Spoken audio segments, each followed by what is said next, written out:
కానీ ఈ ప్రభుత్వ కాలం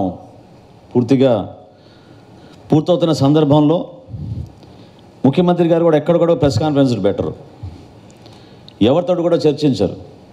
అందుకని ఈరోజు ముఖ్య అతిథిగా మేము జగన్మోహన్ రెడ్డి గారిని కూడా మేము ఈ ప్రెస్ కాన్ఫరెన్స్లో మీ ముందు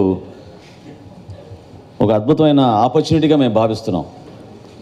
ఎందుకంటే మేము ఛాలెంజ్ చేస్తున్నాం, జనసేన పార్టీ నుంచి మేము ఛాలెంజ్ చేస్తున్నాం. మేము సిద్ధం, ముఖ్యమంత్రి గారు సిద్ధమా? ఈ లెక్కలపైన చర్చించడానికి విజయవాడ నగరంలోనే తుమ్మలపల్లి కళాక్షేత్రంలో మనం జర్నలిస్టుల ముందు మనం కూర్చుందాం.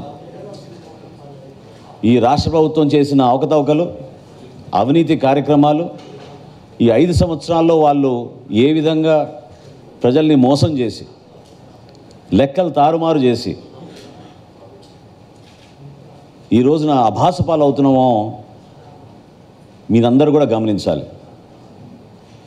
ఏషియన్ ఇన్ఫ్రాస్ట్రక్చర్ ఇన్వెస్ట్మెంట్ బ్యాంక్ మన రాష్ట్ర ప్రభుత్వాన్ని బ్లాక్ లిస్ట్ చేసింది. బ్రిక్స్ బ్యాంక్ మన రాష్ట్ర ప్రభుత్వాన్ని బ్లాక్ లిస్ట్ చేసింది.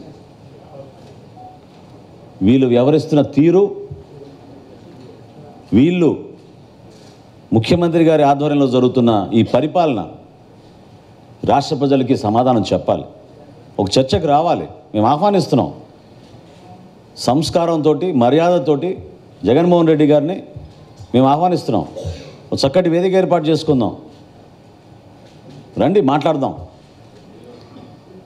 ఇది రాష్ట్ర భవిష్యత్తు గురించి మేము మాట్లాడుతున్నాం. రాష్ట్ర ప్రయోజనాల కోసం, రాష్ట్ర ప్రజల కోసం మనం చర్చించుకుందాం.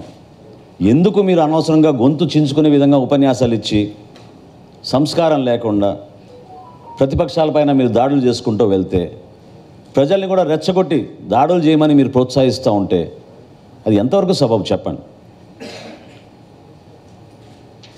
నా రాజకీయ ప్రస్థానంలో నేను ఎప్పుడు చూడలేదు ఇటువంటి సభలు. నాకు చాలా ఆశ్చర్యం కలిగించి ఆవేదనతోటి ఈ రోజున ఇటువంటి సభ ఏర్పాటు చేసి రాష్ట్ర ప్రజలకి తెలియాలనే ఒక ప్రయత్నం ద్వారా జనసేన పార్టీ నుంచి మేము చేస్తున్నాం.